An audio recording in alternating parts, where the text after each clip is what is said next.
Ok, si nos vamos prácticamente a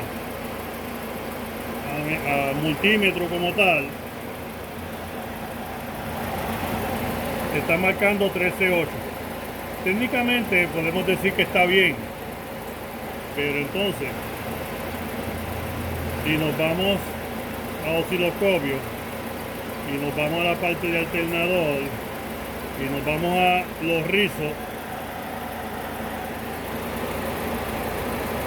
está dentro de los dos parámetros rojos, pero la onda, ¿verdad? Los rizos está muy, como podemos decir, muy inestable. Ahora, si pongo la pinza directamente al alternador, mira cómo se ve ahora el rizo. Definitivamente ese alternador se está dañando. Y obviamente va a dar problemas. El problema que tenemos es que me estaba dando códigos de sensores de múltiples mil fallos. Y obviamente las bobinas van a marcar que tienen problemas de voltaje porque no hay un voltaje estable.